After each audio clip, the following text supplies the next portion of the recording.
जय हिंद साथियों। Indian education study में आपका स्वागत है। आइए हम देखते हैं दोस्तों सब्जेक्टिव डोसेंट का आधुनिक भारत से ये 44वां अध्याय होगा जो कंपनी के अधीन गवर्नर जनरल। तो इसमें देखेंगे महत्वपूर्ण गवर्नर जनरल के संबंध में और उनके द्वारा किए गए महत्वपूर्ण काम। तो सबसे पहले हम देखते हैं बंगाल के गवर्नर। तो बंगाल के गवर्नर में पहला जो है रॉबर्ट क्लाइव जिसका कार्यकाल 1757 से 60 तक और फिर पुनः 1765 से लेकर 67 तक इनका कार्यकाल रहा था। इसने बंगाल में दोस्तों द्वैत शासन की व्यवस्था की। तो रॉबर्ट क्लाइव जो है बंगाल में द्वैत शासन की व्यवस्था की थी, जिसके तहत राजस्व वसूलने, सैनिक संरक्षण और विदेशी मामले कंपनी के अधीन थे, जबकि शासन चलाने की जो जिम्मेदारी थी वह नवाबों के हाथ में थी। इसने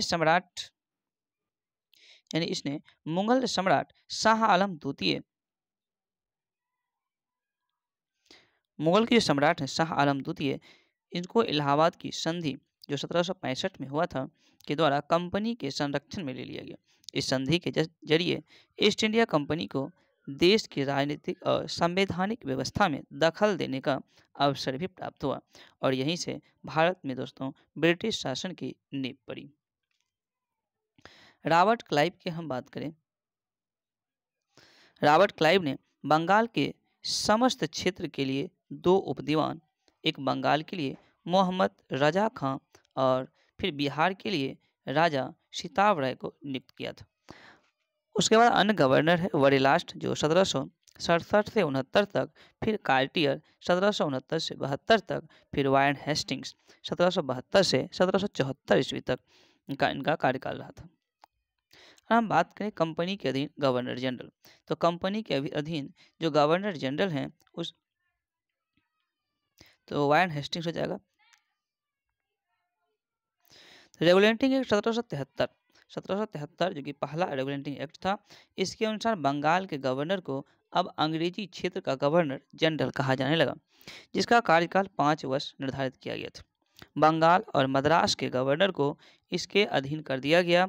इस प्रकार भारत में कंपनी के अधीन प्रथम गवर्नर जनरल वायन हेस्टिंग्स जो कि 1774 से 85 ईस्वी तक हुआ। वायन हेस्टिंग 1750 में कंपनी के एक क्लर्क के रूप में कलकत्ता आया था और अपनी कार्यकुशलता के कारण कासिम बाजार का अध्यक्ष, फिर बंगाल का गवर्नर, फिर कंपनी के गवर्नर जनरल बना था।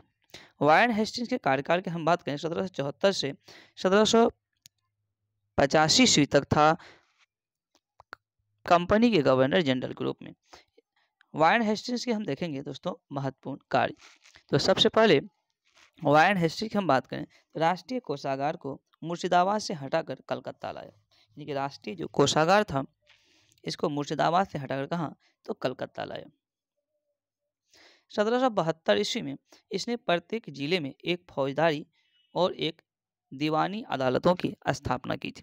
फौजदारी अदालतें सदर निजामत अदालत द्वारा निरीक्षित होता था। नाजिम द्वारा नियुक्त दरोगा अदालत की अध्यक्षता करता था। दीवानी अदालत में कलेक्टर मुख्य न्यायाधीश होता था दोस्तों।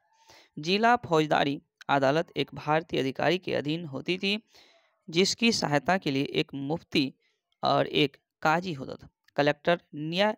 कलेक्टर इस न्यायालय का कार्यभार को देखा करता था। कलकत्ता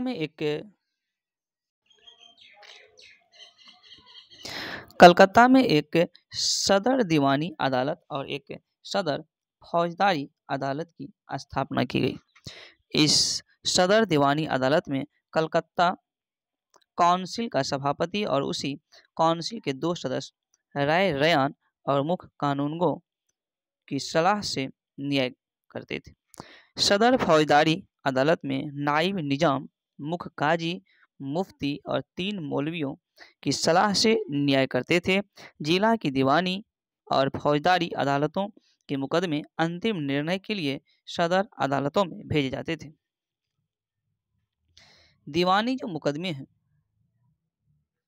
दीवानी मुकदमों में जातीय कानून अर्थात हिंदुओं के संबंध में हिंदू कानून और मुसलमानों के संबंध में मुस्लिम कानून लागू किया जाता था, जबकि फौजदारी मुकदमों में मुस्लिम कानून लागू किया जाता था। तो फौजदारी मुकदमों में मुस्लिम कानून होता था। हालांकि हिंदू जो के लिए हिंदू कानून था और मुस्लिम के लिए मुस्लिम कानून था।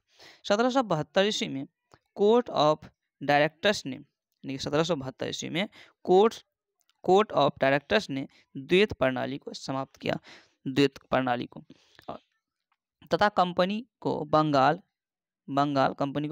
बिहार और उड़ीसा प्रांत की शासन व्यवस्था का उत्तरदायित्व संभालने का आदेश दिया। वारेन हेस्टिंग्स ने दोनों उपदीवानों मोहम्मद रजा खां और सिताब राय को पद से भी क्या कर दिया, तो इसे हटा दिया गया।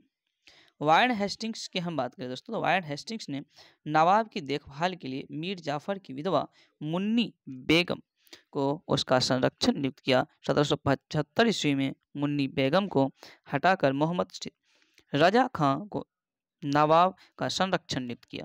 तो 1775 ईस्वी मुन्नी बेगम को हटाकर क्या किया, तो रजा खां को नवाब का संरक्षण नियुक्त कर दिया था दोस्तों। 1776 ईस्वी में मनु स्मृति का अंग्रेजी में अनुवाद ए कोड ऑफ जेंटू लॉज के नाम से हुआ। तो ए कोड ऑफ जेंटू लॉज के नाम से 1776 ईस्वी में अंग्रेजी में अनुवाद किया गया था मनु स्मृति का।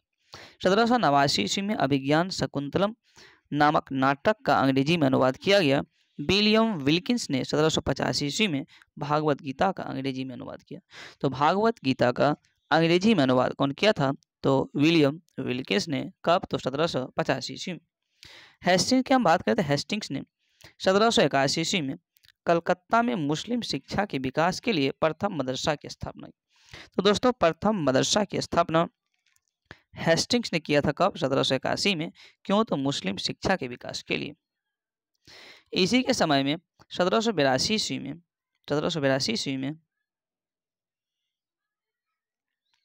जोनाथन डंकन ने बनारस में संस्कृत विद्यालय की तथा सर विलियम जॉन्स ने 1784 ईस्वी में the Asiatic Society of Bengal की स्थापना की थी। 1804 ईस्वी में बम्बई में एशियाटिक सोसाइटी, 1804 में बम्बई में एशियाटिक सोसाइटी और 1823 ईस्वी में लंदन में Asiatic Society of great Britain की स्थापना की थी। इसने यानी वारेन हेस्टिंग्स ने मुगल सम्राट को मिलने वाला 26 लाख रुपया वार्षिक पेंशन भी क्या कर दिया, बंद कर दिया। इसी के समय में 1780 ईस्वी में भारत का पहला समाचार पत्र द बंगाल गजट, तो भारत का पहला समाचार पत्र क्या था, जिसका नाम था Bengal Gazette, the Bengal Gazette, जिसका प्रकाशन जेम्स ऑगस्टस हिक्की ने किया था। इसी के समय में रेगुलेटिंग एक्ट के तहत 1774 ईस्वी में कलकत्ता में एक उच्चतम न्यायालय की स्थापना की गई, जिसका अधिकार क्षेत्र कलकत्ता था। कलकत्ता के बाहर के मुकदमा तभी सुना जाता था जब दोनों पक्ष सहमत हो। इस न्यायालय में अंग्रेजी कानून लागू होता था। इसका मुख्य न्यायाधीश एलिजा इम्पे, जिसे 1782 ईस्वी में इस्तीफा देना पड़ा। हेस्टिंग्स ने बंगाली ब्राह्मण नंद कुमार पर झूठा आरोप लगाकर न्यायालय से फांसी की सजा दिलवा दी थी।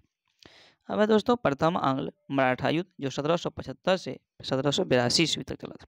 तो प्रथम आंग्ल मराठा युद्ध 1775 से 1782 ईस्वी तक, तथा द्वितीय आंग्ल मैसूर युद्ध जो 1780 से 84 वारेन हेस्टिंग्स के समय में ही लड़े गए थे। प्रथम आंग्ल मराठा युद्ध सालबाई की संधि जो 1782 ईस्वी हुआ, तो सालबाई की संधि 1782 ईस्वी हुआ था। और द्वितीय आंग्ल मैसूर युद्ध मंगलौर की संधि 1784 ईस्वी में हुआ था, इसके तहत समाप्त हुआ। तो प्रथम आंग्ल मराठा युद्ध जो समाप्त हुआ सालबाई की संधि, और दूसरा समाप्त हुआ मंगलौर की संधि के तहत। Pitt's India act 1784, Pitt's India act 1784 ईस्वी में वारेन हेस्टिंग्स समय में ही पारित हुआ था। पिट्स इंडिया एक्ट जो 1774 में आया था दोस्तों, वह वारेन हेस्टिंग्स के समय में ही पारित हुआ था। और इसी के काल में बोर्ड ऑफ रेवेन्यू की भी स्थापना की गई थी। हेस्टिंग्स ने संपूर्ण लगान के हिसाब की देखभाल के लिए एक भारतीय अधिकारी राय रैयान की नियुक्ति की, और इस पद को प्राप्त करने वाला पहला भारतीय दुर्लभ राय का पुत्र राजा राज बल्लभ था। पिट्स इंडिया एक्ट 1784 के विरोध में इस्तीफा देकर जब वारन हेस्टिंग्स फरवरी 1785 ईस्वी में इंग्लैंड पहुंचा तो बर्क के द्वारा उन पर महाभियोग लगाया गया था दोस्तों, और परंतु 1795 में इनके कार्य को देखते हुए इन आरोपों से यानी महाभियोग के आरोप से मुक्त कर दिया। तो वारन हेस्टिंग्स के लिए महाभियोग लाया था कौन? तो बर्क के द्वारा लाया गया था, बर्क। 1786 ईस्वी में वारन हेस्टिंग्स के जाने के पश्चात लगान परिषद का पुनर्गठन किया गया और एक नवीन अधिकारी मुख्य सारिस्तादार की नियुक्ति की गई, जिसका कार्य सभी कानूनगों के कागजों की देखभाल करना था, और इस पद पर प्रथम नियुक्ति जेम्स ग्रांट की गई थी। सुरक्षा प्रकोष्ठ की नीति यानी ring fence policy, ring fence policy यानी सुरक्षा प्रकोष्ठ की नीति, यह वारन हेस्टिंग्स से ही संबंधित। अब है दूसरा यानी कि sir John Macpherson. Sir John Macpherson जिसका कार्यकाल 1785 से 86 ईस्वी तक था, इसे अस्थायी गवर्नर जनरल नियुक्त किया गया था। अब नेक्स्ट है लॉर्ड कॉर्नवालिस, इसका कार्यकाल था 1786 से 93, फिर 1805 ईस्वी।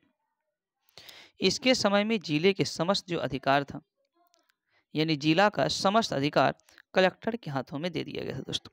इसने भारतीय न्यायाधीशों से युक्त जिला फौजदारी अदालतों को समाप्त कर उसके स्थान पर 4 भ्रमण करने वाली अदालतें, जिसमें से 3 बंगाल के लिए और 1 बिहार के लिए नियुक्त किया था। कॉर्नवालिस ने 1793 ईस्वी में कॉर्नवालिस कोड का निर्माण किया। तो दोस्तों कॉर्नवालिस कोड का जो निर्माण किया 1793 ईस्वी में, और यह जो है कॉर्नवालिस कोड यह शक्तियों के पृथक्करण के सिद्धांत पर आधारित था। 1793 ईस्वी में एक विनियम के द्वारा जिला कलेक्टर को उसकी न्यायिक शक्तियों से वंचित कर दिया गया और केवल संग्राहक अभिकर्ता बना दिया गया था। पुलिस कर्मचारियों के वेतन में वृद्धि, पुलिस कर्मचारियों के वेतन में वृद्धि के साथ ही ग्रामीण क्षेत्र में पुलिसों के अधिकार प्राप्त जमींदारों को इस अधिकार से वंचित कर दिया गया। कंपनी के कर्मचारियों को व्यक्तिगत व्यापार पर भी क्या किया? तो प्रतिबंध लगा दिया गया। जिला में पुलिस थाना की स्थापना कर एक दरोगा को इसका इंचार्ज बना दिया गया। भारतीयों के लिए सेना में सूबेदार, जमादार, प्रशासनिक सेवा में मुंसिफ, सदर, अमीन या डिप्टी कलेक्टर से ऊंचा पद भारतीयों को नहीं दिया जाता था।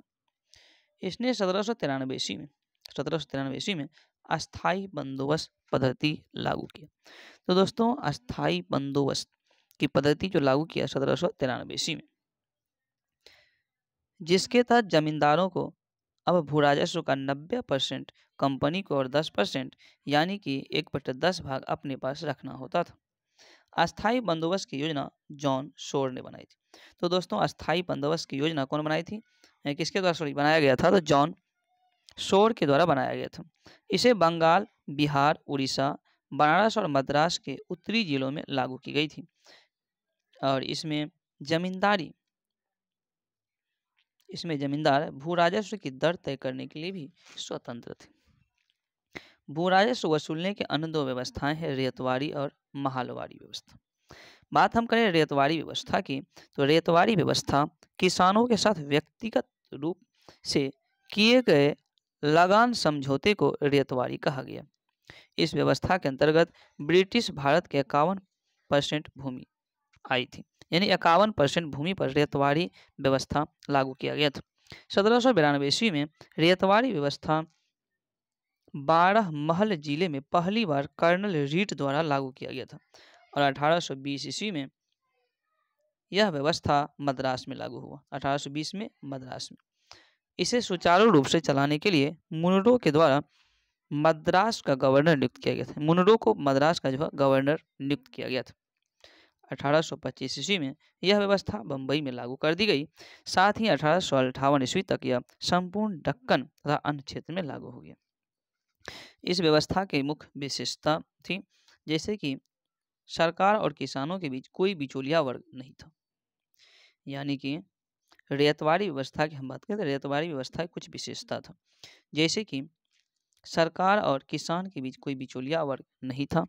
भूमि के स्वामित्व किसानों को ही दिया गया था, जिससे वे भूमि का विक्रय कर सकते थे और गिरवी भी रख सकते थे। लगान की अदायगी न होने पर भूमि जब्त कर ली जाती थी। लगान अदायगी के प्रत्येक 30 वर्ष बाद पुनर्समीक्षा करने की व्यवस्था भी किया गया था। राजस्व के रूप में किसानों को उपज का 1/2 यानी कि आधा भाग जो है देना पड़ता था, जो धन के रूप में था दोस्तों। अब है महलवारी व्यवस्था। अगर हम बात करें महलवारी व्यवस्था की, तो महल का जो है, महल शब्द इसका तात्पर्य है जागीर अथवा गांव। तो दोस्तों महल शब्द का तात्पर्य क्या है? जागीर अथवा गांव। इस पद्धति में सरकार ने राजस्व के लिए कृषकों से सीधा संपर्क नहीं, बल्कि गांव या जागीर के मुखिया या लंबरदार को राजस्व वसूलने का आधार बनाया। 1822 ईस्वी में यह व्यवस्था प्रारंभ हुई। तो महलवारी व्यवस्था प्रारंभ कब किया गया? तो महलवारी व्यवस्था प्रारंभ किया गया 1822 ईस्वी में। यह व्यवस्था गंगा की घाटी, आधुनिक पश्चिमी उत्तर प्रदेश, मध्य भारत के कुछ भाग तथा तत्कालीन संपूर्ण पंजाब में लागू की गई थी। इस व्यवस्था में पहली बार लगान तय करने के लिए मानचित्र एवं पंजियों का प्रयोग किया गया था। इस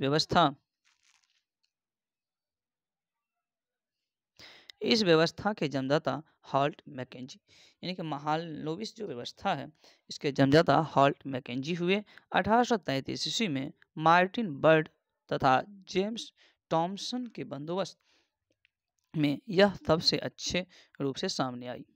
प्रारंभ में इस व्यवस्था में लगान उत्पादन का 2/3 भाग था, बाद में घटाकर 1/2 भाग यानी 50% कर दिया। तो भू राजस्व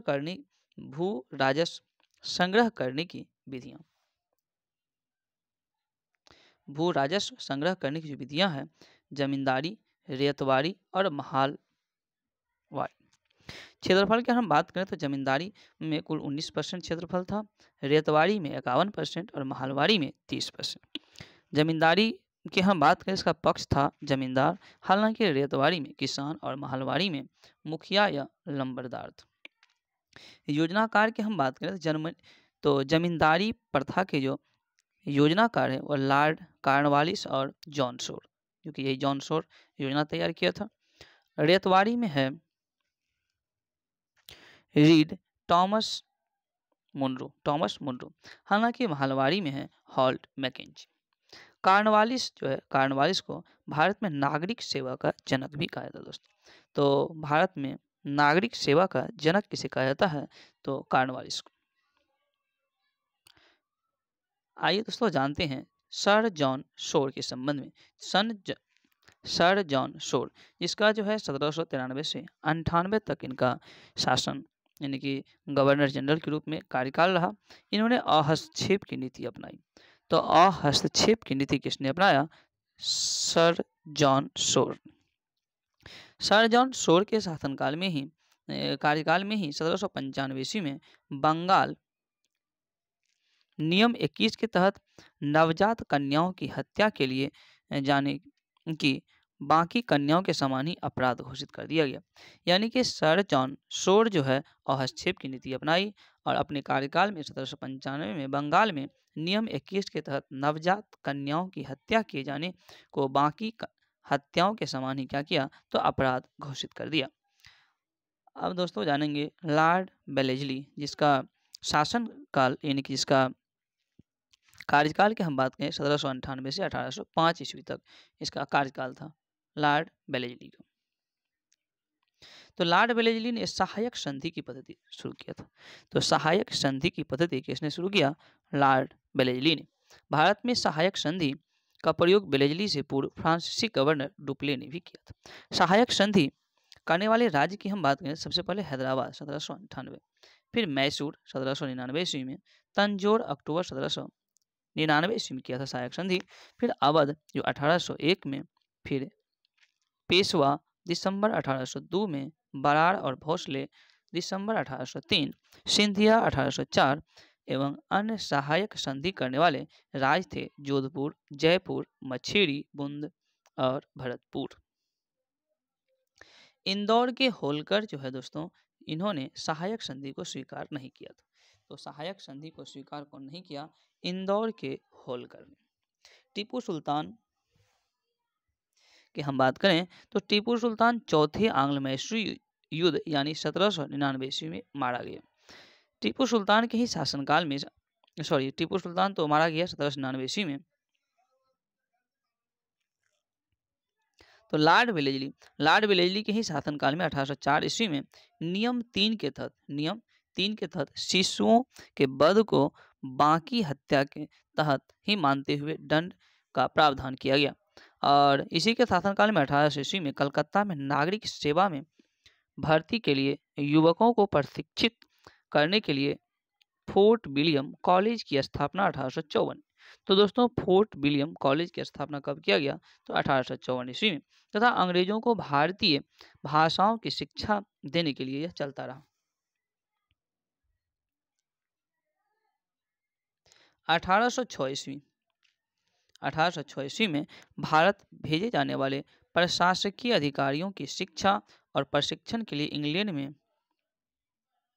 इंग्लैंड में हैलबरी में एक ईस्ट इंडिया कॉलेज खोला गया। तो ईस्ट इंडिया कॉलेज खोला गया कहाँ? तो इंग्लैंड के हैलबरी में। कब? तो 1806 ईस्वी में, जहाँ पर नवयुवक प्रशासकीय अधिकारियों को 2 वर्ष का प्रशिक्षण देने की व्यवस्था की गई थी। स्वयं को बंगाल का शेर कहा करता था।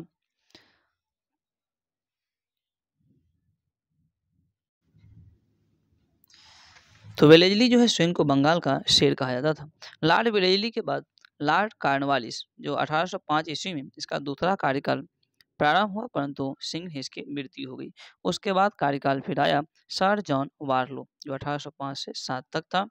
1806 ईस्वी में बेल्लोर में हुए सिपाही विद्रोह इनके कार्यकाल के समय की एक महत्वपूर्ण घटना है। तो सर जॉर्ज वारलो जो 1805 से 1807 ईस्वी तक था। उसके बाद दोस्तों लॉर्ड मिंटो प्रथम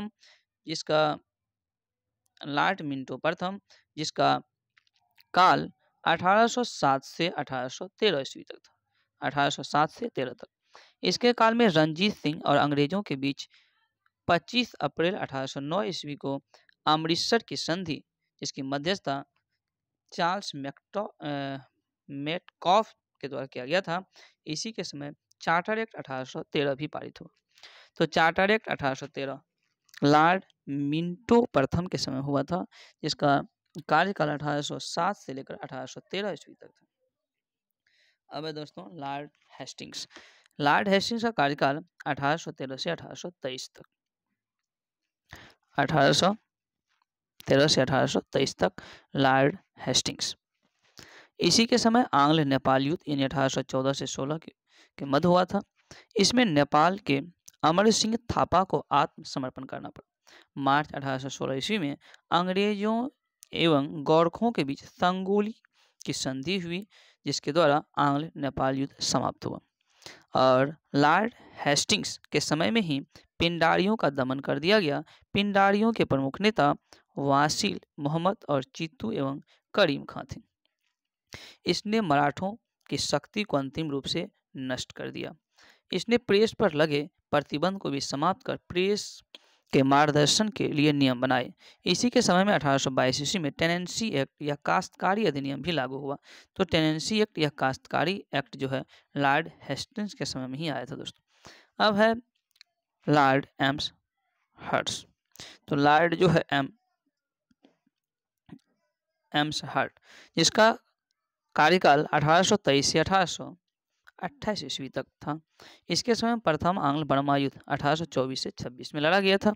1826 में बर्मा एवं अंग्रेजों के बीच यानडूब की संधि हुई। तो यानडूब की संधि 1826 बर्मा और अंग्रेजों के मध्य। 1824 ईस्वी में बैरकपुर का सैन्य विद्रोह भी इसी के समय में हुआ था। फिर है लॉर्ड विलियम बेंटिंग, जिसका कार्यकाल 1823 से 1835 तक था। लॉर्ड विलियम बेंटिंग 1803 ईस्वी में यह मद्रास का गवर्नर बना। तो लॉर्ड विलियम बेंटिंग मद्रास का गवर्नर कब बना? 1803 में। और इसी के समय में 1806 ईस्वी में माथे पर जातीय चिन्ह लगाने और कानों में बालियां न पहनने देने पर बेल्लोर के सैनिकों ने विद्रोह कर दिया था दोस्तों। 1833 का जो चार्टर एक्ट है, जिसके द्वारा बंगाल के गवर्नर जनरल को भारत का गवर्नर जनरल बना दिया गया, तो इसी के समय पारित हुआ था। इस प्रकार भारत का पहला governor general Lord William Bentinck हुआ। तो लॉर्ड विलियम बेंटिंक भारत का पहला गवर्नर जनरल हुआ। बंगाल के प्रथम गवर्नर जनरल वारेन हेस्टिंग्स था। राजा राम मोहन राय की हम बात करें तो राजा राम मोहन राय के सहयोग से ही लॉर्ड विलियम बेंटिंक ने 1829 ईस्वी में सती प्रथा को समाप्त कर दिया। तो सती प्रथा की समाप्ति 1829। बेंटिंक ने इस प्रथा के खिलाफ कानून बनाकर 1829 ईस्वी में धारा 17 के तहत विधवाओं के सती होने को अवैध घोषित किया। अकबर और मराठा पेशवा ने भी सती प्रथा को रोकने का प्रयास किया था, परंतु पूर्ण रूप से नहीं रोक पाया था। बेंटिंक ने कर्नल स्लीमेन की सहायता से, लॉर्ड विलियम बेंटिंक की हम बात करें तो कर्नल स्लीमेन की सहायता से 1830 ईस्वी तक ठगी प्रथा को समाप्त कर दिया।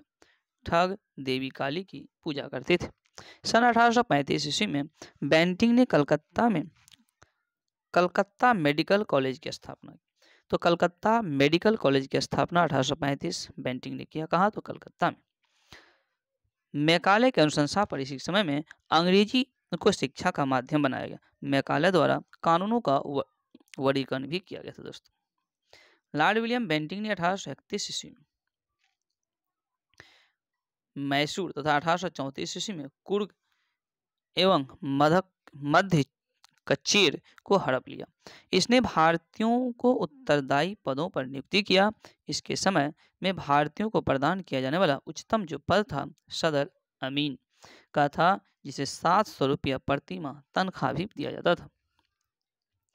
इसी के समय में दोस्तों 1833 ईस्वी के चार्टर के द्वारा निश्चित किया गया कि जाति, धर्म, रंग और जन्म के आधार पर किसी भी व्यक्ति को कंपनी की सेवा में प्रवेश करने से नहीं रोका जाएगा। इसने शिशु बालिकाओं की हत्या पर भी प्रतिबंध लगा दिया। अब है दोस्तों चार्ल्स मेटकॉफ, जो कि 1835 से 1836 ईस्वी तक 1 साल इनका कार्यकाल रहा और इसने अपने 1 वर्ष के कार्यकाल में प्रेस पर से नियंत्रण हटा दिया। जब प्रेस पर से नियंत्रण हटा दिया, इसलिए जो है इसे भारतीय प्रेस का मुक्तिदाता भी कहा गया। यानी कि दोस्तों भारतीय प्रेस के मुक्तिदाता चार्ल्स मेटकॉफ। अब है दोस्तों लॉर्ड ऑकलैंड। लॉर्ड ऑकलैंड जिसका कार्यकाल 1836 से 1845 तक लॉर्ड ऑकलैंड का कार्यकाल था और इसके समय की सबसे जो महत्वपूर्ण घटना थी प्रथम आंग्ल अफगान युद्ध, जो कि 1839 से 42 तक चला था। 1839 ईस्वी में इसने कलकत्ता से दिल्ली तक ग्रैंड ट्रंक रोड की मरम्मत करवाई।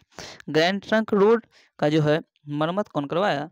तो लॉर्ड ऑकलैंड ने। कब? 1839 ईस्वी में। कहाँ से कहाँ तक? तो यह कलकत्ता से दिल्ली तक। वर्तमान इस रोड को NH 1 और 2 के नाम से जानते हैं। इसी के समय में भारतीय विद्यार्थियों को डॉक्टरी की शिक्षा हेतु विदेश जाने की अनुमति ब्रिटिश संसद ने भी प्रदान कर दी। अब है दोस्तों लॉर्ड एलिनबरो। तो लॉर्ड जो है एलिनबरो, इसके शासनकाल के, इसके जो है कार्यकाल की अगर हम बात करें एलिनबरो, तो इनका जो है कार्यकाल 1842 से 1844 तक था। प्रथम आंग्ल अफगान युद्ध समाप्त हुआ लॉर्ड एलिनबरो के समय में। सिंध को अगस्त 1843 ईस्वी में पूर्ण रूप से ब्रिटिश साम्राज्य में मिला लिया गया। सिंध विजय के विषय में नेपियर का कथन है कि वह अफगानी तूफान की पूंछ थी। वह अफगानी तूफान की पूंछ थी। यह नेपियर का कथन था सिंध विजय के विषय पर। दास प्रथा का उन्मूलन इसी के समय हुआ, यानी कि लॉर्ड एलिनबरो का के समय में ही दास प्रथा का उन्मूलन हुआ 1843 ईस्वी में एक्ट 5 के द्वारा। और रविवार की छुट्टी, इसकी भी प्रारंभ रविवार की छुट्टी 1843 ईस्वी में शुरू हुआ था। तो रविवार की छुट्टी की शुरू 1843 में। अब है दोस्तों लॉर्ड हार्डिंग। लॉर्ड हार्डिंग जिसका कार्यकाल 1844 से 1848 तक। 1844 से 1848। इसके कार्य यानी कि इसके कार्यकाल में की जो महत्वपूर्ण घटना है प्रथम आंग्ल सिख युद्ध, जो 1845 से 46 के मध्य हुआ था और इसमें अंग्रेज विजयी भी हुए थे। इसने नर बलि प्रथा पर भी प्रतिबंध लगाया। तो दोस्तों लॉर्ड हार्डिंग, इन्होंने नर बलि प्रथा पर क्या किया? तो प्रतिबंध लगा दिया। अब है दोस्तों लॉर्ड डलहौजी। लॉर्ड डलहौजी जिसका कार्यकाल 1848 से 1856 तक था। लॉर्ड डलहौजी 1848 से 56 तक था, 1856 तक, यानी कुल ईस्वी की हम बात करें तो 6-8 साल तक। द्वितीय आंग्ल सिख युद्ध 1848 से 1849 के मध्य चला था लॉर्ड डलहौजी के समय में। पंजाब का ब्रिटिश शासन में विलय 29 मार्च 1849 लॉर्ड डलहौजी के समय में। और जगत प्रसिद्ध सिख राज का प्रसिद्ध हीरा कोहिनूर जो है महारानी विक्टोरिया को भी भेजा गया था लॉर्ड डलहौजी के समय में ही दोस्तों। द्वितीय आंग्ल सिख युद्ध के दौरान 3 प्रमुख युद्ध लड़े गए। प्रथम रामनगर का युद्ध जो 16 नवंबर 1848 ईस्वी को हुआ, जो कि अनिर्णित था। दूसरा चिलियन वाला का युद्ध जो 13 जनवरी 1849 तक, यह भी अनिर्णित था। तीसरा दोस्तों युद्ध था गुजरात नामक स्थान पर हुआ था, चिनाब नदी किनारे, 12 मार्च 1849 में, जिसमें सिख बुरी तरह पराजित हुआ। द्वितीय आंग्ल बर्मा युद्ध 1852 ईस्वी में लोअर बर्मा या पिग्गू को अंग्रेजी राज में भी मिला लिया दोस्तों। डलहौजी ने सिक्किम पर 2 अंग्रेज डॉक्टर के साथ दुर्व्यवहार का आरोप लगाकर 1850 ईस्वी में उस पर अधिकार कर लिया। 1852 ईस्वी में एक इनाम कमीशन की भी स्थापना किया था। इसका उद्देश्य भूमि कर रहित जमीन जागीरों का पता लगाकर उन्हें छीनना था। डलहौजी का कार्यकाल उसके व्यक्तिगत सिद्धांत डलहौजी के जो कार्यकाल हैं उसके व्यक्तिगत सिद्धांत के कारण अधिक याद किया जाता है दोस्तों। इस नीति के तहत अंग्रेजी साम्राज्य का विलय किए गए जो राज हैं वह सबसे पहले है सतारा, जो 1848 ईस्वी में किया गया था। जैतपुर और संभलपुर, जैतपुर जो कि बुंदेलखंड के आसपास पड़ता है, संभलपुर जो उड़ीसा 1849 ईस्वी में मिलाया था। फिर बाघाट जो हिमाचल प्रदेश में पड़ता है 1850 में, फिर उदयपुर मध्य प्रदेश 1852, झांसी 1853 और नागपुर 1854 ईस्वी में मिलाया था। 1856 ईस्वी में दोस्तों अवध को कुशासन के आरोप लगाकर अंग्रेजी राज में मिला लिया गया। उस समय अवध का जो नवाब था वाजिद अली शाह था। तो अवध को किस आधार पर अंग्रेजी राज में मिलाया? तो कुशासन के आधार पर। कब? तो 1856 ईस्वी में। और उस वक्त अवध के जो नवाब था दोस्तों वाजिद अली शाह था। 18वीं शताब्दी में अवध राज के संस्थापक सआदत खां, तो अवध राज के संस्थापक सआदत खां था। 1856 ईस्वी में इसने तोपखाने का मुख्यालय कलकत्ता से मेरठ स्थानांतरित कर दिया और सेना का मुख्यालय शिमला में स्थापित किया डलहौजी ने। शिक्षा संबंधी सुधार में डलहौजी ने 1854 ईस्वी में वुड डिस्पैच को लागू किया। तो दोस्तों वुड डिस्पैच क्या था? यह शिक्षा संबंधित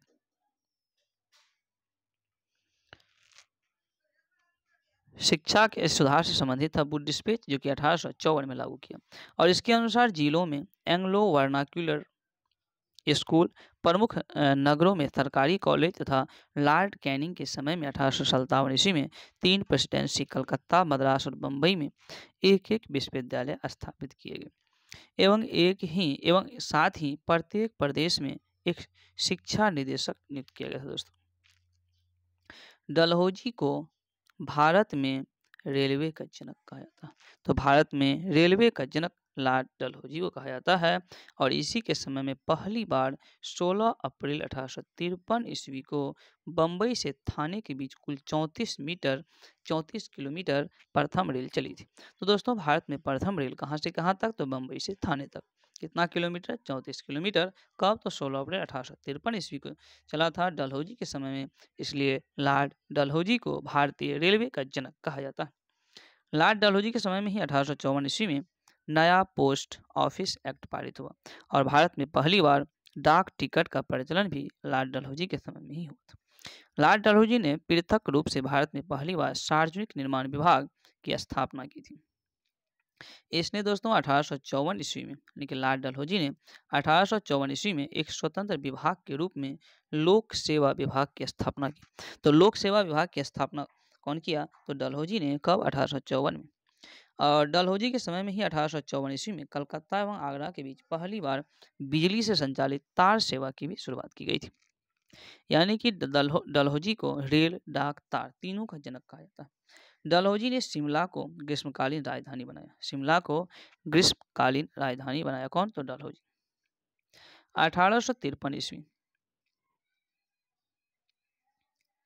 में 1853 के चार्टर एक्ट के द्वारा कंपनी के संचालक मंडल से कंपनी के प्रशासनिक अधिकारियों की नियुक्ति का अधिकार वापस ले लिया गया और 1853 ईस्वी से ही अधिकारियों की नियुक्ति के लिए प्रतियोगिता परीक्षा की व्यवस्था की गई, जिसके लिए उम्र सीमा 18 से 23 रखा गया था।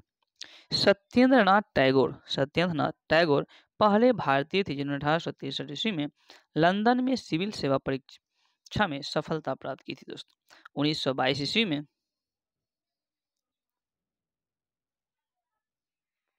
1922 ईस्वी में इलाहाबाद एवं लंदन दोनों स्थानों पर 7 सिविल सेवा परीक्षा का आयोजन की जाने लगी। यानी भारत और लंदन के बीच जो सिविल सेवा की परीक्षा जो प्रारंभ हुआ 1922 में। डलहौजी ने नर बलि प्रथा को रोकने का भी दोस्तों प्रयास किया था। अब है लॉर्ड कैनिंग। तो यह भारत में कंपनी द्वारा नियुक्त अंतिम गवर्नर जनरल तथा ब्रिटिश साम्राज्य के अधीन नियुक्त प्रथम भारत का वायसराय था। यानी कि भारत का अंतिम गवर्नर जनरल और भारत का प्रथम वायसराय लॉर्ड कैनिंग था। लॉर्ड कैनिंग जिसका कार्यकाल 1856 से 1862। क्योंकि दोस्तों 1857 की क्रांति के बाद 1858 ईस्वी में का एक अधिनियम आता है और उस अधिनियम के तहत जो भारत के जो गवर्नर जनरल है उसके पद का नाम वायसराय कर दिया जाता है और इसीलिए भारत का अंतिम जो है गवर्नर जनरल हो जाएगा लॉर्ड कैनिंग और भारत के प्रथम वायसराय कैनिंग। और इसी के समय की सबसे महत्वपूर्ण जो घटना सन 1857 ईस्वी का ऐतिहासिक विद्रोह है। इसी विद्रोह के बाद प्रशासनिक सुधार के अंतर्गत भारत के शासन कंपनी के हाथ से सीधे ब्रिटिश क्राउन के नियंत्रित में आ गया। कैनिंग के समय 1861 ईस्वी, तो दोस्तों कैनिंग के समय में ही 1861 ईस्वी में उच्च न्यायालय अधिनियम बनाया गया। उच्च न्यायालय अधिनियम कब आया? 1861 में। किसके समय? तो लॉर्ड कैनिंग के समय, जिसके अनुसार पुरानी सुप्रीम कोर्ट और सदर अदालतों को समाप्त कर दिया गया। साथ ही पुरानी जो सुप्रीम कोर्ट है इसको समाप्त कर दिया गया और साथ ही कलकत्ता, मद्रास और मुंबई में एक एक उच्च न्यायालय की स्थापना की गई। 1866 ईस्वी में आगरा में एक उच्च न्यायालय की स्थापना की गई और 1875 ईस्वी में इलाहाबाद इसे स्थानांतरित किया गया था दोस्तों। कैनिंग के समय में ही 1856 ईस्वी में विधवा पुनर्विवाह अधिनियम स्वतंत्र रूप से लागू हुआ था दोस्तों। विधवा पुनर्विवाह अधिनियम के नियम 15 द्वारा विधवा विवाह को वैध करार देते हुए पैदा होने वाले बच्चों को वैध माना गया। भारत में पहला कानूनी विधवा विवाह कलकत्ता में हुआ 7 दिसंबर 1856 ईस्वी को ईश्वरचंद विद्यासागर के प्रेरणा और देखरेख में संपन्न हुई। तो दोस्तों भारत में पहला विधवा विवाह कहाँ हुआ? तो कलकत्ता में। कब? तो 7 दिसंबर 1856 ईस्वी में। किसकी देखरेख में? ईश्वरचंद विद्यासागर की देखरेख में हुआ था और उस समय भारत का गवर्नर कौन? तो लॉर्ड कैनिंग था। 1856 ईस्वी में पैतृक संपत्ति के से संबंधित 1856 में पैतृक संपत्ति संबंधित जो कानून बनाया गया उसके अनुसार यह निश्चित किया गया कि धर्म परिवर्तन करने पर किसी व्यक्ति को उसकी पैतृक संपत्ति से वंचित नहीं किया जाएगा। 1857 ईस्वी में कैनिंग के समय ही महालेखा परीक्षक पद का भी सृजन किया गया। महालेखा परीक्षक, इसके पद की जो शुरुआत की गई 1857 कैनिंग के समय और वर्तमान जो महालेखा परीक्षक है यह भारत के संविधान के अनुच्छेद 148 में इसकी जो है चर्चा की गई है, जो कि स्वतंत्रता के बाद नियंत्रण महालेखा परीक्षक कहलाया, जिसकी चर्चा कितना? अनुच्छेद 148। भारत शासन अधिनियम 1858 के तहत मुगल सम्राट के पद को भी दोस्तों समाप्त कर दिया गया। तो मुगल सम्राट के पद को कब समाप्त कर दिया गया? 1858 के अधिनियम के तहत। मेकाले के द्वारा प्रारूपित दंड संहिता 1858 में कानून बना दिया गया और 1859 ईस्वी में अपराध विधान संहिता लागू की गई। व्यपकत का सिद्धांत यानी डॉक्ट्रिन ऑफ लिपेज यानी राज विलय की नीति को भी समाप्त कर दिया गया।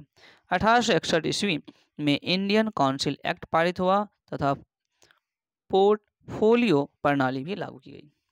अब है दोस्तों लॉर्ड एल्गिन जिसका कार्यकाल 1862 से 1863 ईस्वी तक था। तो लॉर्ड एल्गिन कार्यकाल 1862 से 63। इसने बहावी आंदोलन का दमन किया, बहावी आंदोलन का दमन किया। 1863 ईस्वी में धर्मशाला जो कि हिमाचल प्रदेश में है, लॉर्ड एल्गिन की मृत्यु हो जाती है। अब है दोस्तों लॉर्ड लॉरेंस। लॉर्ड लॉरेंस जिसका कार्यकाल 1864 से लेकर 1869 तक था। 1865 ईस्वी में दोस्तों भूटान ने ब्रिटिश साम्राज्य पर आक्रमण कर दिया, यानी भूटान जो है ब्रिटिश साम्राज्य पर आक्रमण किया 1865। अफगानिस्तान के संबंध में इसने हस्तक्षेप की नीति अपनाई, यानी कि लॉर्ड जो है लॉरेंस अफगानिस्तान के संबंध में कैसी नीति अपनाई, तो हस्तक्षेप की नीति, जिसे शानदार निष्क्रियता के नाम से भी दोस्तों जाना जाता है। इसी के समय में उड़ीसा में 1866 ईस्वी में तथा बुंदेलखंड एवं राजपूताना में 1868 से 69 ईस्वी के बीच भीषण अकाल पड़ा था। इसने हेनरी कैंपबेल के नेतृत्व में एक अकाल आयोग का भी गठन किया था दोस्तों, और सन 1865 ईस्वी में इसके द्वारा भारत और यूरोपियों के बीच प्रथम समुद्री टेलीग्राफ भी शुरू हुआ था। अब दोस्तों लॉर्ड मेयो। लॉर्ड मेयो की अगर हम बात करें तो लॉर्ड मेयो का कार्यकाल 1869 से 1872 ईस्वी तक। तो लॉर्ड मेयो का कार्यकाल कब से कब तक? 1869 से 1872 ईस्वी तक। लॉर्ड मेयो ने अजमेर में 1872 ईस्वी में मेयो कॉलेज की स्थापना की। इसने 1872 ईस्वी में कृषि विभाग की स्थापना की। भारत में अंग्रेजों के समय में ही प्रथम जनगणना 1872 ईस्वी में लॉर्ड मेयो के कार्यकाल में ही हुआ था दोस्तों। एक अफगानी शेर अली अफरीदी, ये शेर अली अफरीदी ने 8 फरवरी 1872 ईस्वी में पोर्ट ब्लेयर में चाकू मारकर इनकी हत्या कर दी। तो लॉर्ड मेयो की हत्या 1872 ईस्वी में पोर्ट ब्लेयर में हुआ था, और इसकी हत्या किसने किया? शेर अली अफरीदी ने। कब? तो 8 फरवरी 1872। तो लॉर्ड मेयो के बारे में हम अगर चर्चा करें तो 1872 ईस्वी में इन्होंने मुख्य रूप से दोस्तों काम किया मेयो कॉलेज की स्थापना, कृषि विभाग की स्थापना और प्रथम जनगणना इन्हीं के कार्यकाल में हुआ था, और 1872 में ही इनकी मृत्यु हो गई। तो 1872 में है मेयो के समय के महत्वपूर्ण 3 काम है। अब है दोस्तों लॉर्ड नॉर्थब्रुक, जिनका कार्यकाल 1872 से 1876 तक था। इसके समय में बंगाल में भयंकर अकाल पड़ा। इसने बड़ौदा के मल्हार राव गायकवाड़ को भ्रष्टाचार के आरोप में पदच्युत कर मद्रास भेज दिया। लॉर्ड नॉर्थब्रुक ने घोषणा कर रखा था कि मेरा उद्देश्य करों को हटाना था, अनावश्यक वैधानिक कार्रवाइयों को बंद करना। ये लॉर्ड नॉर्थब्रुक की घोषणा थी दोस्तों। पंजाब के प्रसिद्ध कूका आंदोलन जो है, कूका आंदोलन, यह लॉर्ड नॉर्थब्रुक के समय में ही हुआ था। कूका आंदोलन जो पंजाब में हुआ था लॉर्ड नॉर्थब्रुक के समय में, और इसी के समय में स्वेज नहर, जो विश्व प्रसिद्ध स्वेज नहर है, यह इसी के समय में खुल गया, जिससे भारत और ब्रिटेन के बीच व्यापार में वृद्धि हुई और भारत और ब्रिटेन के बीच की जो दूरी है वो अभी घटकर कम हो गई। अब है दोस्तों लॉर्ड लिटन। लॉर्ड लिटन 1876 से 1880 ईस्वी तक था। यह एक प्रसिद्ध उपन्यासकार, निबंध लेखक एवं साहित्यकार था। तो लॉर्ड लिटन जो एक उपन्यासकार, निबंध लेखक और साहित्यकार था। साहित्य काश में इसे ओवेन मेरिडिथ के नाम से भी जाना जाता था। इसके समय में बम्बई, मद्रास, हैदराबाद, पंजाब और मध्य भारत आदि में भयंकर अकाल पड़ा था दोस्तों। लिटन ने रिचर्ड एस्ट्रीची की अध्यक्षता में 1878 ईस्वी में एक अकाल आयोग की नियुक्ति भी किया था दोस्तों। 1 जनवरी 1877 ईस्वी 1 जनवरी 1877 ईस्वी में ब्रिटेन की महारानी विक्टोरिया को कैसर ए हिंद की उपाधि से सम्मानित किया गया था। करने के लिए ही दिल्ली दरबार का आयोजन हुआ था। तो दिल्ली दरबार का आयोजन 1 जनवरी 1877, जिसमें ब्रिटेन की महारानी विक्टोरिया को कैसर ए हिंद की उपाधि सम्मानित करने के लिए किया गया था। मार्च 1878 में लिटन ने भारतीय समाचार पत्र अधिनियम यानी वर्नाक्युलर प्रेस एक्ट पारित कर भारतीय समाचार पत्रों पर कठोर प्रतिबंध लगा दिया था। विशेषकर राष्ट्रवादी समाचार पत्र सोम प्रकाश को प्रतिबंधित करने के लिए था, और इस कानून में प्रावधान था कि अगर किसी अखबार में कोई आपत्तिजनक चीज छपती है तो सरकार उसकी प्रिंटिंग प्रेस सहित सारी संपत्ति जब्त कर सकती है। पायनियर अखबार ने वर्नाक्यूलर प्रेस एक्ट 1878 का समर्थन किया था। तो दोस्तों वर्नाक्यूलर प्रेस एक्ट का जो 1878 में आया था, इसका समर्थन कौन किया था? पायनियर अखबार। इसी के समय में 1878 ईस्वी में भारतीय शस्त्र अधिनियम पारित हुआ। तो भारतीय शस्त्र अधिनियम 1878 में पारित हुआ, इस जिसके तहत शस्त्र रखने और व्यापार करने के लिए लाइसेंस को अनिवार्य बना दिया गया था। इसे सिविल सेवाओं परीक्षाओं में प्रवेश के लिए अधिकतम जो उम्र सीमा है 21 से घटाकर 19 कर दिया था। 1857 ईस्वी में सिविल सेवा परीक्षा में सम्मिलित होने की आयु सीमा 23 वर्ष निर्धारित किया गया था। 1857 में 1859 ईस्वी में आयु सीमा घटाकर 22 कर दिया गया, फिर 1866 में 21। लीटन ने अलीगढ़ में एक मुस्लिम एंग्लो प्राच्य जो है महाविद्यालय की स्थापना की।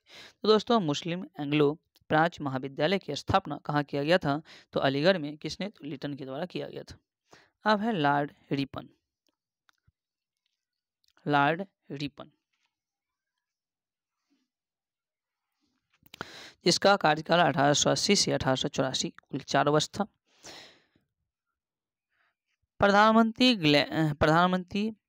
ग्लैडस्टोन के परामर्श पर रिपन ने सर्वप्रथम समाचार पत्रों की स्वतंत्रता को बहाल करते हुए सन 1882 ईस्वी में वर्नाक्यूलर प्रेस एक्ट को समाप्त कर दिया और भारतीय भाषाओं में प्रकाशित होने वाले समाचार पत्र को भी वही सुविधा दी गई जो अन्य समाचार पत्रों को प्राप्त थी।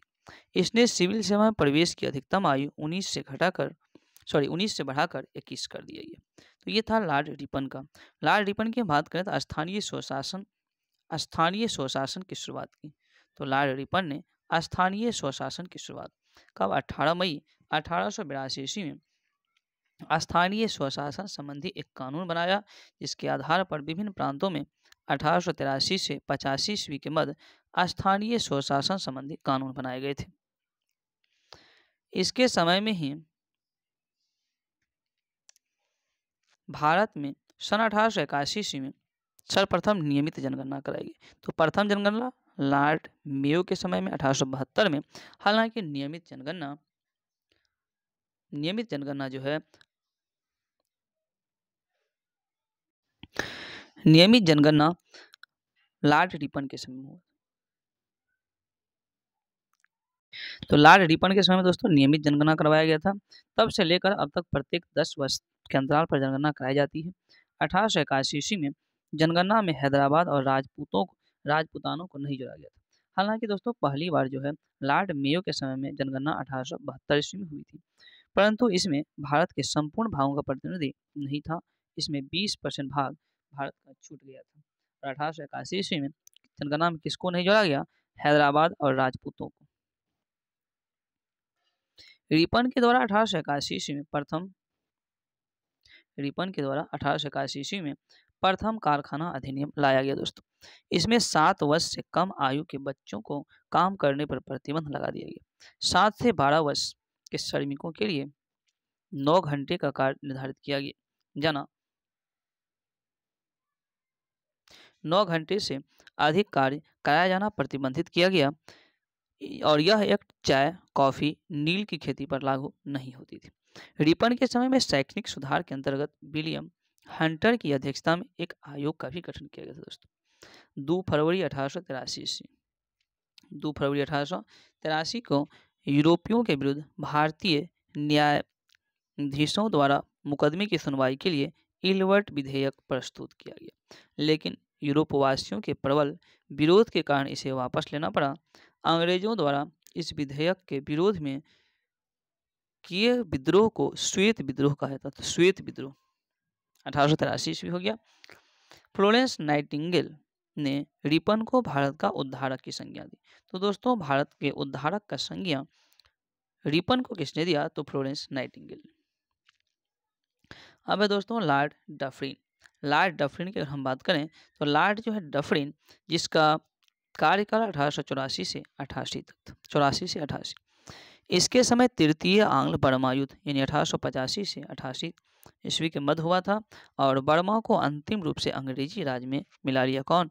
यानी कि बर्मा को अंतिम रूप से अंग्रेजी राज में मिलाया लॉर्ड डफरिन ने। Lord Dufferin. और इसी के समय में Bengal Tenancy Act Awadh Tenancy Act, Punjab Tenancy Act पारित हुआ। यानी Bengal Tenancy Act, Awadh Tenancy Act, Punjab Tenancy Act Lord Dufferin के समय में 1884 से 88 के मध्य पारित हुआ था। इसी के समय की जो महत्वपूर्ण घटना है 28 दिसंबर 1885 ईस्वी में हुए ए.ओ. ह्यूम के नेतृत्व में भारतीय राष्ट्रीय कांग्रेस की स्थापना। तो भारतीय राष्ट्रीय कांग्रेस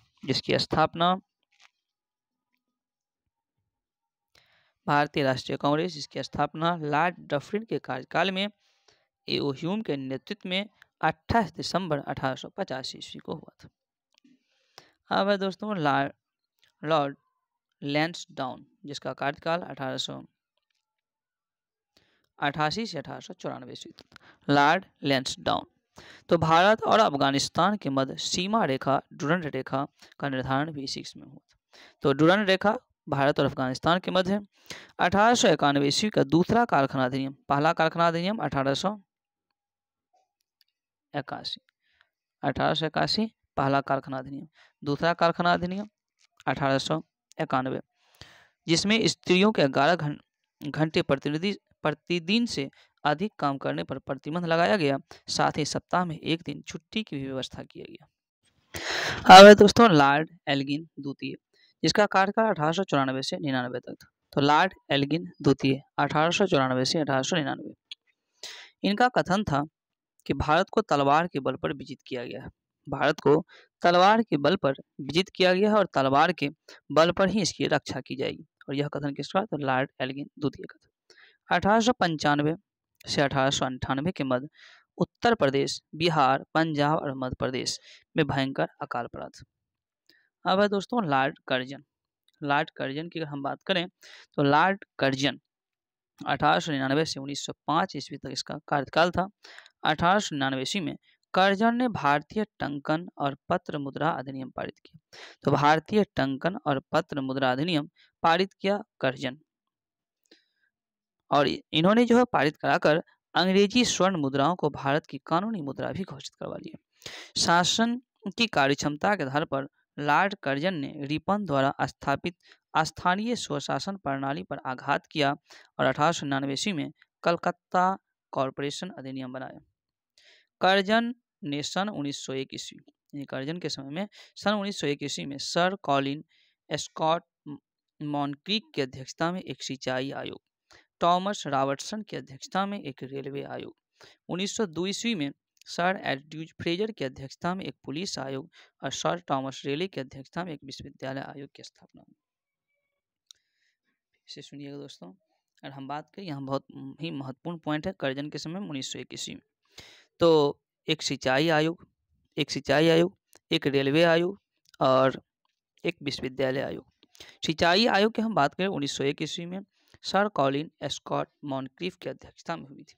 रेलवे आयोग की हम बात करें तो थॉमस रॉबर्ट्स की अध्यक्षता में हुई थी। हालांकि पुलिस आयोग की जो स्थापना हुई थी दोस्तों यह 1902 ईस्वी में सर एंड्रयूज फ्रेजर की अध्यक्षता में, और विश्वविद्यालय आयोग सर थॉमस रेले की अध्यक्षता में।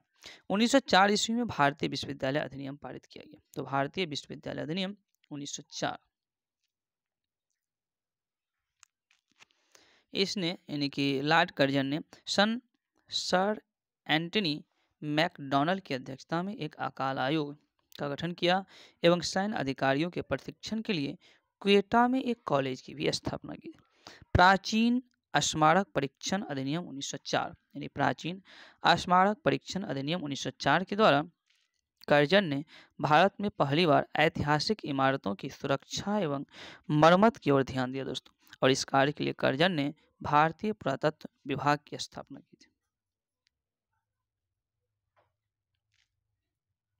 कर्जन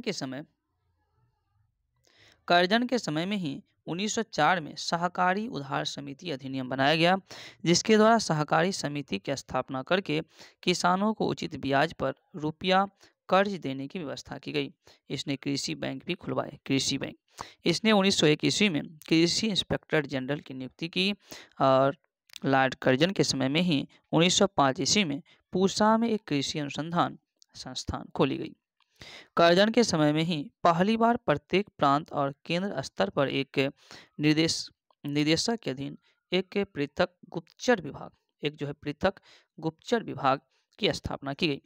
लॉर्ड कर्जन के समय में किचनर जो है परीक्षा को किचनर जो है यानी कि लॉर्ड कर्जन के समय में ही किचनर ने परीक्षा को सैनिक प्रशिक्षण में शामिल करके सेना की युद्ध क्षमता को बढ़ाया गया और इसी के कारण में यानी कि लॉर्ड कर्जन के कार्यकाल में ही कलकत्ता में विक्टोरिया मेमोरियल हॉल का भी निर्माण करवाया गया था।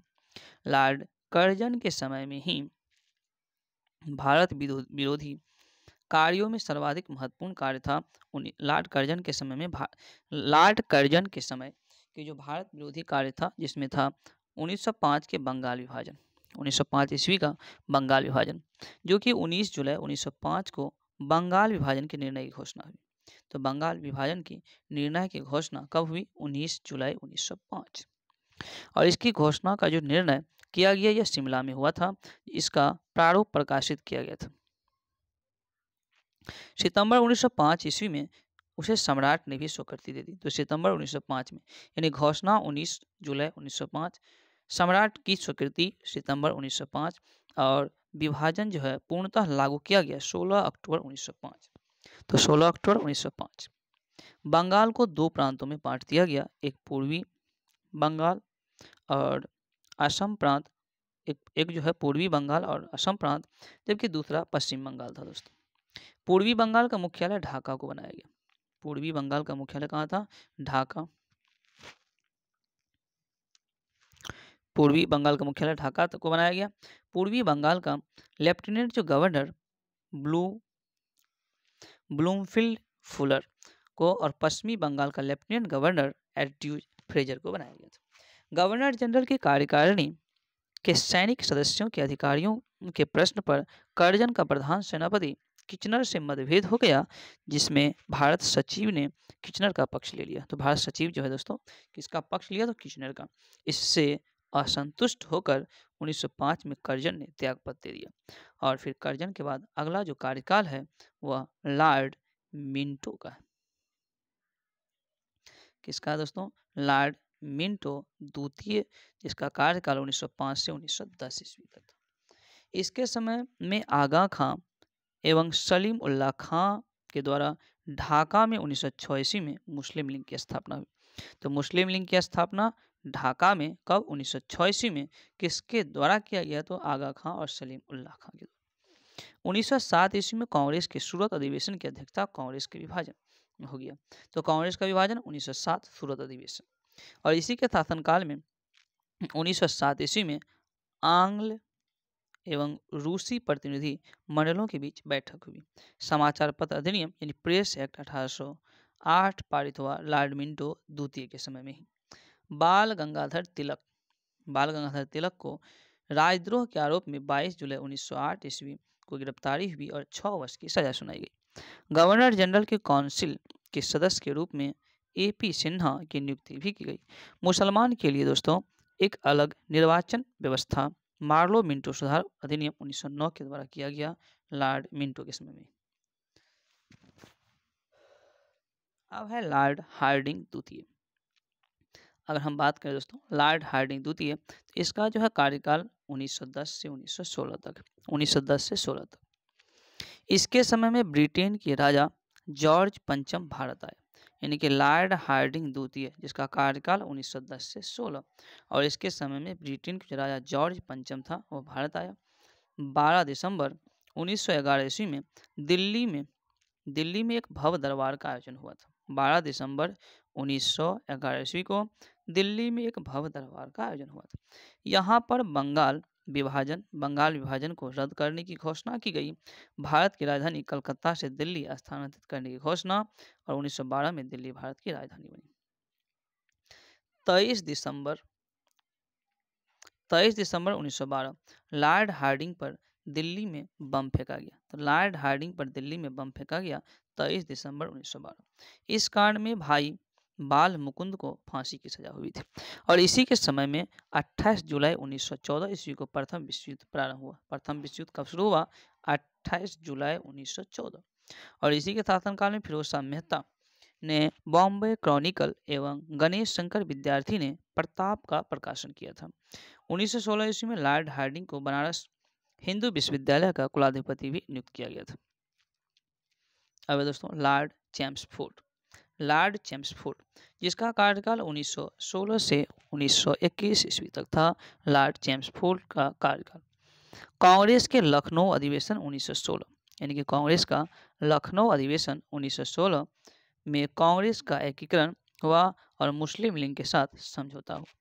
1916 ईस्वी में पूना में महिला विश्वविद्यालय की स्थापना, यानी कि दोस्तों लॉर्ड चैम्सफोर्ड जिसका कार्यकाल 1916 से 21 तक था, पूना में महिला विश्वविद्यालय की स्थापना 1916 में, और इसके कार्यकाल में 1917 ईस्वी में शिक्षा पर सैटलर आयोग का गठन हुआ था। 20 अगस्त 1917 के सुधारों की घोषणा को मॉन्टेग्यू घोषणा के नाम से जाना जाता है। लोक सेवकों की परीक्षा इंग्लैंड एवं भारत में एक साथ कराने की संतुष्टि मॉन्टेग्यू चैम्सफोर्ड रिपोर्ट के द्वारा की गई, और इसी के काल में 1919 ईस्वी में रोलेक्ट एक्ट पारित हुआ। तो 1919 रोलेक्ट एक्ट, और इसी काल में 13 अप्रैल 1919 ईस्वी को जलियांवाला बाग हत्याकांड यानी अमृतसर में हुआ था। खिलाफत आंदोलन, गांधी जी का असहयोग आंदोलन इसी समय में शुरू हुआ था। तृतीय अफगान युद्ध भी इसी समय हुआ था, और अक्टूबर 1920 ईस्वी में मानवेंद्र नाथ राय यानी कि MN रॉय ने भारतीय कम्युनिस्ट पार्टी, तो भारतीय कम्युनिस्ट पार्टी जिसका गठन ताशकंद समूह के द्वारा किया गया था। अब है दोस्तों लॉर्ड रीडिंग। लॉर्ड रीडिंग जिसका कार्यकाल 1921 से 26 तक था। लॉर्ड रीडिंग 1921 के मोपला विद्रोह जो कहाँ हुआ था, यह केरल में हुआ था। मोपला विद्रोह केरल 1921 लॉर्ड रीडिंग के समय हुआ था। लॉर्ड रीडिंग के काल में ही प्रिंस ऑफ वेल्स ने नवंबर 1921 ईस्वी में भारत की यात्रा की।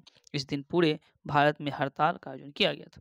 5 फरवरी 1922 को चोरी चौरा कांड जो कि उत्तर प्रदेश के गोरखपुर जिले में हुआ था, उसके बाद गांधी जी ने अपना असहयोग आंदोलन वापस ले लिया था। दोस्तों भारत में 1922 ईस्वी में इलाहाबाद में सिविल सेवा परीक्षा की शुरुआत की गई, और 1922 में विश्व भारती विश्वविद्यालय ने कार्य करना प्रारंभ किया।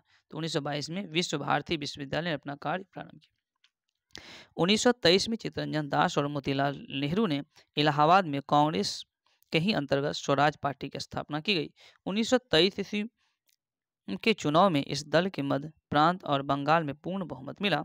1925 ईस्वी में प्रसिद्ध आर्य समाजी राष्ट्रवादी नेता स्वामी श्रद्धानंद की हत्या कर दी गई। अब है दोस्तों लॉर्ड इरविन। लॉर्ड इरविन जिसका कार्यकाल 1926 से 31 तक था। 1926 से 31। 3 फरवरी 1928 को साइमन कमीशन बम्बई पहुंचता है। तो साइमन कमीशन जिसका गठन 1927 में हुआ था, वह 3 फरवरी 1928 को बम्बई पहुंच गई। लाला लाजपत राय की मृत्यु के बदले में भारतीय चरमपंथियों के द्वारा दिल्ली के असेंबली हॉल में 1929 में बम फेंका गया। लाहौर जेल में जतीन दास ने 13 जुलाई 1929 को भूख हड़ताल शुरू की, और भूख हड़ताल के 64वें दिन यानी 13 सितंबर 1929 को उनकी मृत्यु हो गई। भूख हड़ताल का मुख्य कारण जो है भारतीयों और अंग्रेजों कैदी के बीच, यानी भारत और अंग्रेज के जो कैदियों थी उनके बीच की जाने वाला भेदभाव था। दोनों के बीच, यानी भारतीय कैदी और अंग्रेजी क्षेत्र का जो कैदी था उनके बीच भेदभाव किया जा रहा था। 1929 ईस्वी में कांग्रेस के लाहौर अधिवेशन में पूर्ण स्वराज का लक्ष्य निर्धारित किया गया। 26 जनवरी 1930 को स्वतंत्रता दिवस मनाने की घोषणा की गई। सविनय अवज्ञा आंदोलन के दौरान महात्मा गांधी को 5 मार्च 1930 को गिरफ्तार कर लिया गया। तो दोस्तों महात्मा गांधी को गिरफ्तार किया गया कब? 5 मई 1930 को सविनय अवज्ञा आंदोलन के दौरान। 25 जनवरी 1931 को वायसराय इरविन ने बिना शर्त इन्हें रिहा कर दिया। 12 नवंबर 1930 में लंदन में प्रथम गोलमेज सम्मेलन हुआ, इसमें कांग्रेस ने भाग नहीं लिया। 4 मार्च 1931 को गांधी इरविन समझौता पर हस्ताक्षर किया गया, और साथ ही सविनय अवज्ञा आंदोलन को स्थगित किया गया। वायसराय भवन वर्तमान में राष्ट्रपति भवन जो वर्तमान है, इसी को उस वक्त वायसराय भवन कहा जाता था दोस्तों। और इसमें रहने वाले जो पहले व्यक्ति लॉर्ड इरविन थे, यानी कि वायसराय भवन में रहने वाले पहले व्यक्ति कौन? तो लॉर्ड इरविन थे। और इस भवन का निर्माण वर्ष 17 साल को लगा और 1931 में इसका उद्घाटन किया गया। इस भवन के वास्तुकार सर एडविन लुटियंस और हर्बर्ट बेकर थे। अब है दोस्तों लॉर्ड वेलिंगटन। लॉर्ड वेलिंगटन जिसका कार्यकाल 1931 से 36 तक था। इसके समय में लंदन में 7 सितंबर से 1 दिसंबर 1931 तक द्वितीय गोलमेज सम्मेलन का आयोजन हुआ और इस सम्मेलन में कांग्रेस ने भी भाग लिया। कांग्रेस का प्रतिनिधित्व गांधी जी ने किया था। गांधी जी ने यानी कि गांधी जी जो है प्रतिनिधित्व किया था द्वितीय गोलमेज सम्मेलन का कांग्रेस की ओर से। द्वितीय जो है गोलमेज सम्मेलन की असफलता के बाद गांधी जी ने 3 जनवरी 1932 को दोबारा से सविनय अवज्ञा आंदोलन प्रारंभ किया था। 16 अगस्त 1932 में रेमजे मैकडोनाल्ड ने विवादास्पद सांप्रदायिक पंचायत की घोषणा कर दी। इसके अनुसार दोस्तों दलितों को हिंदुओं से अलग मानकर उन्हें अलग प्रतिनिधि देने को कहा गया और दलित वर्गों के लिए अलग निर्वाचन मंडल का प्रावधान किया गया। इससे गांधी जी बहुत दुखी हुए और उन्होंने इसे हटाने के लिए आमरण उपवास आरंभ कर दिया।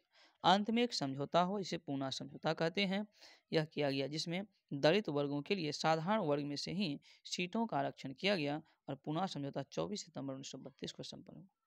24 सितंबर 1932 पूना समझौता संपन्न हुआ। 17 नवंबर से 24 दिसंबर 1932 तक लंदन में तृतीय गोलमेज सम्मेलन हुआ। कांग्रेस में भाग नहीं लिया। बिहार में 1934 में भयंकर भूकंप। तो बिहार में भयंकर भूकंप कब आया? 1934। भारत सरकार अधिनियम 1935 भी पास हुआ था। इसी समय में लॉर्ड वेलिंगटन ने कांग्रेस के बम्बई अधिवेशन 1915 में हिस्सा लिया था और इस अधिवेशन की अध्यक्षता सर सत्येंद्र प्रसाद सिन्हा ने किया था। अब है दोस्तों लॉर्ड लिन लिथगो जिसका कार्यकाल 1936 से 43 तक था कार्यकाल और इसके समय की जो में पहली बार चुनाव कराया गया। तो लॉर्ड लिन लिथगो के समय पहली बार चुनाव कराया गया। कांग्रेस ने 11 में से 8 प्रांत कौन कौन था? तो 8 प्रांत की अगर हम बात करें दोस्तों तो यह प्रांत था बम्बई, मद्रास, बिहार संयुक्त प्रांत जो वर्तमान में संयुक्त प्रांत हो जाएगा, मध्य प्रांत, उड़ीसा, उत्तर पूर्वी सीमांत प्रांत और असम। ये 8 प्रांत था जिसमें अपनी सरकार बनाई कांग्रेस। प्रथम 6 प्रांत है इसमें कांग्रेस को स्पष्ट बहुमत मिला। बंगाल, असम और उत्तर पश्चिम सीमा प्रांत पंजाब और सिंध में कांग्रेस को पूर्ण बहुमत प्राप्त नहीं हुआ। 1 सितंबर 1939 को द्वितीय विश्व युद्ध प्रारंभ हुआ। ब्रिटिश सरकार ने बिना भारतीयों से पूछे ही भारत को भी इस युद्ध में झोंक डाला। कांग्रेसों ने इसका विरोध करते हुए नारा दिया, ना कोई भाई ना कोई पाई। तो ना कोई भाई और ना कोई पाई का नारा कांग्रेसियों ने दिया था द्वितीय विश्व युद्ध के दौरान और इसने अपने द्वारा शासित प्रांतों के सभी मंत्रिमंडल से इन्होंने त्यागपत्र दे दिया। 1 मई 1939 को दोस्तों सुभाष चंद्र बोस ने फॉरवर्ड ब्लॉक नामक एक नई पार्टी बनाई। तो फॉरवर्ड ब्लॉक की नामक एक जो पार्टी बनाया कब? 1 मई 1939 को सुभाष चंद्र बोस ने। मार्च 1940 में लीग के लाहौर अधिवेशन में पहली बार पाकिस्तान की मांग की गई और इस प्रस्ताव का प्रारूप सिकंदर हयात खान ने बनाया था, फजलुल हक ने प्रस्तुत किया था और खली कुजवा ने उसका समर्थन किया था। 8 अगस्त 1940 अगस्त प्रस्ताव अंग्रेजों के द्वारा लाया गया था। तो अगस्त प्रस्ताव अंग्रेजों द्वारा लाया गया 8 अगस्त 1940 को।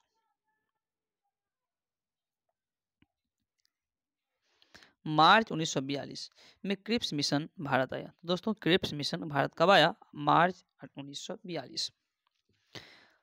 कांग्रेस और मुस्लिम लीग दोनों ने क्रिप्स प्रस्ताव को अस्वीकार कर दिया। पंडित जवाहरलाल नेहरू और मौलाना अबुल कलाम आजाद क्रिप्स मिशन के साथ कांग्रेस के आधिकारिक वार्ताकार थे। 9 अगस्त 1942 कांग्रेस ने भारत छोड़ो आंदोलन प्रारंभ किया। तो दोस्तों कांग्रेस ने भारत छोड़ो आंदोलन प्रारंभ कब किया? 9 अगस्त 1942। भारत छोड़ो आंदोलन को अगस्त क्रांति के नाम से भी जानते हैं। 1943 ईस्वी में बंगाल में भयंकर अकाल पड़ा। 1934 बिहार में और 1943 में बंगाल। अब है दोस्तों लॉर्ड बेवेल। अगर हम बात करें लॉर्ड बेवेल की, तो लॉर्ड बेवेल का जो कार्यकाल था 1944 से 47 था।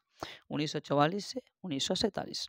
वायसराय वेवेल 25 जून 1945, 25 जून 1945 को शिमला में एक सम्मेलन बुलाया और इस सम्मेलन में कांग्रेस प्रतिनिधिमंडल का नेतृत्व अबुल कलाम आजाद ने किया। गांधी जी ने सम्मेलन में भाग नहीं लिया, यद्यपि वे शिमला में उपस्थित थे।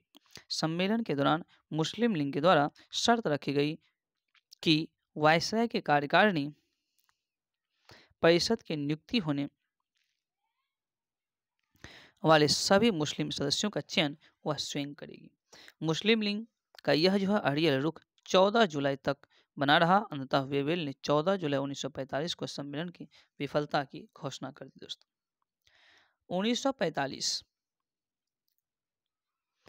1945 में बनी क्लीमेट एटली की अध्यक्षता वाली लेबर पार्टी की सरकार के द्वारा की गई प्रथम कार्यवाही के अंतर्गत भारत में आम चुनाव करवाना था। दिसंबर 1945 ईस्वी में घोषित चुनाव परिणामों में केंद्रीय विधानसभा तथा प्रांतीय विधान मंडलों में कांग्रेस को पर्याप्त बहुमत मिला। केंद्रीय विधानसभा में कांग्रेस को निर्वाचन क्षेत्र में 91.3% मत मिले। मुस्लिम लीग ने सभी मुस्लिम सीटें जीत ली। प्रांतीय विधानमंडल में कांग्रेस को बम्बई, मद्रास, संयुक्त प्रांत, बिहार, उड़ीसा और मध्य प्रांत में बहुमत मिला। मुस्लिम लीग को बंगाल तथा सिंध में बहुमत मिला और पंजाब में कांग्रेस, अकालियों और यूनियनिस्ट पार्टी की साझा सरकार बनी। दोस्तों कैबिनेट मिशन 1946 भारत आया। कैबिनेट मिशन जो है 1946 ईस्वी में भारत आया। इस मिशन के सदस्य थे स्टेफोर्ड क्रिप्स, पैंथिक लॉरेंस और ए.बी. अलेक्जेंडर। 20 फरवरी 1947 को प्रधानमंत्री लॉर्ड क्लेमेंट एटली जो कि लेबर पार्टी से था, उन्होंने हाउस ऑफ कॉमन्स में घोषणा किया कि जून 1948 तक प्रभुसत्ता भारतीयों के हाथ में सौंप देगी। यानी क्लेमेंट एटली ने 20 फरवरी 1947 को घोषणा किया कि जून 1948 तक जो है सत्ता भारतीयों को सौंप देंगे। अब है दोस्तों लॉर्ड माउंटबेटन। लॉर्ड माउंटबेटन जो कि मार्च 1947 से जून 1948 तक भारत का वायसराय रहा। वायसराय के कार्यकाल जो है वायसराय के रूप में लॉर्ड माउंटबेटन का कार्यकाल मार्च 1947 से जून 1948 तक। तो सत्ता हस्तांतरण के लिए यानी सत्ता हस्तांतरण के लिए ही इसकी नियुक्ति किया गया था। तो सत्ता हस्तांतरण के लिए 24 मार्च 1947 को भारत के गवर्नर जनरल लॉर्ड माउंटबेटन को बनाया गया। दोस्तों 3 जून 1947 को माउंटबेटन योजना की घोषित और इसमें भारत विभाजन शामिल था। 4 जुलाई 1947 को ब्रिटिश संसद में एटली द्वारा भारतीय स्वतंत्रता विधेयक प्रस्तुत किया गया, जिसे 18 जुलाई को स्वीकृति मिल गई। विधेयक के अनुसार भारत और पाकिस्तान दो स्वतंत्र राष्ट्र की घोषणा कर दी गई। 15 अगस्त 1947 दोस्तों 15 अगस्त 1947 को भारत स्वतंत्र हो गया। तो भारत 15 अगस्त 1947 को स्वतंत्र हो गया। स्वतंत्र भारत के प्रथम गवर्नर जनरल लॉर्ड माउंटबेटन हुए। स्वतंत्र भारत के प्रथम और अंतिम गवर्नर जनरल चक्रवर्ती राजगोपालाचारी। यानी कि स्वतंत्र भारत के प्रथम गवर्नर जनरल लॉर्ड माउंटबेटन हुए और स्वतंत्र भारत के प्रथम भारतीय गवर्नर जनरल सी राजगोपालाचारी। स्वतंत्र भारत के अंतिम भारतीय गवर्नर जनरल सी राजगोपालाचारी। तो दोस्तों 44वां अध्याय यहाँ पर समाप्त होता। अगर ये वीडियो आपको पसंद है कृपया इसे लाइक करें, चैनल को सब्सक्राइब करें। Thank you.